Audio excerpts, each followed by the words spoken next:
An Introduction to the Devout Life by St. Francois de Sales.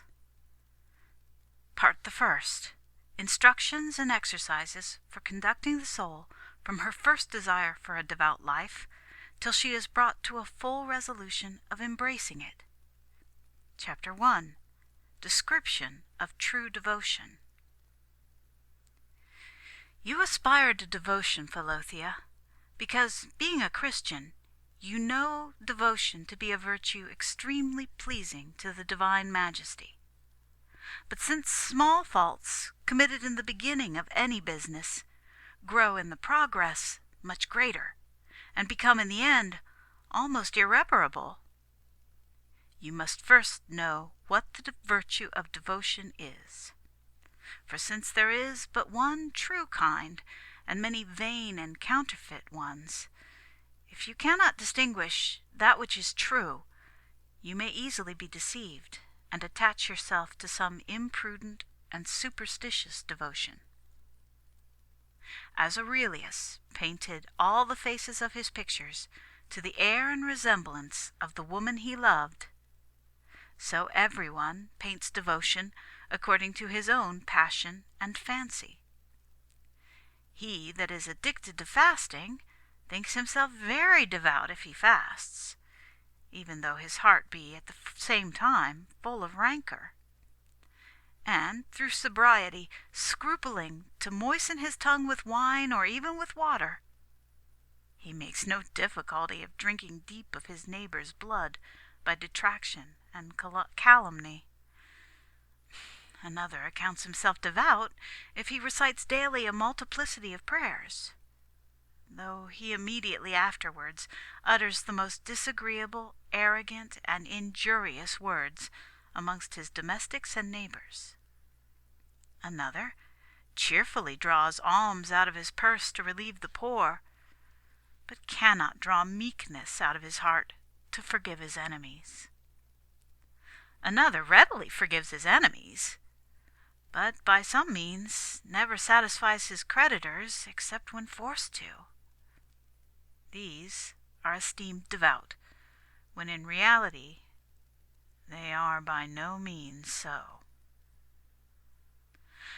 As Saul's servants sought David in his house, Michal laid a statue in his bed, and covering it with David's clothes, made them believe it was David himself. So many persons, by covering themselves with certain external actions belonging to devotion, make the world believe they are truly devout, whereas they are actually nothing but statues and phantoms of devotion. True devotion, Philothea, presupposes not a partial but a thorough love of God. For inasmuch as divine love adorns the soul, it is called grace, making us pleasing to the divine majesty. Inasmuch as it gives us the strength to do good, it is called charity.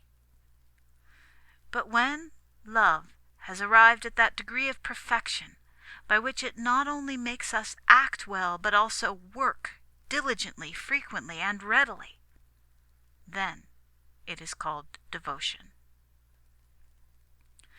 As ostriches never fly, as hens fly low heavily and but seldom, and as eagles, doves, and swallows fly aloft swiftly and frequently, so sinners fly not toward God, but direct all their courses on the earth and toward worldly objects.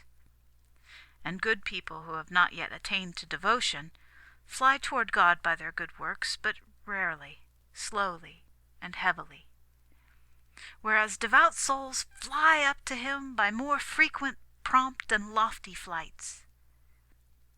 In short, devotion is nothing but that spiritual agility and vivacity by which charity works in us, or we by her, with alacrity and affection. And as it is the business of charity to make us observe all God's commandments generally and without exception, so it is the part of devotion to make us observe them cheerfully and with diligence. Wherefore, he who does not observe all the commandments of God cannot be esteemed either good or devout, since to be good he must be possessed of charity, and to be devout, besides charity, he must show cheerfulness and alacrity in the performance of charitable actions. As devotion, then, consists in a certain excellent degree of charity, it makes us not only active and diligent in the observance of God's commandments, but it also excites us to the performance of every good work with an affectionate alacrity, not commanded indeed, but only counselled. For as a man newly recovered from any infirmity walks as much as is necessary for him, but slowly and at his leisure, so a sinner just healed of his iniquities walks as fast as God commands him, yet slowly and heavily, until such time as he attains to devotion. Then, like a man in sound health, he not only walks, but runs and springs forward in the way of God's commandments, and moreover advances with rapidity in the paths of his heavenly counsels and inspirations. To conclude, charity and devotion differ no more one from another than the fire does from the flame. For charity is a spiritual fire, which when inflamed is called devotion. Hence it appears that devotion adds nothing to the fire of charity, but the flame which makes it ready, active, and diligent, not only in the observance of the commandments of God, but also in the execution of his heavenly counsels and inspirations. End of Chapter 1 of the first part of Introduction to the Devout Life.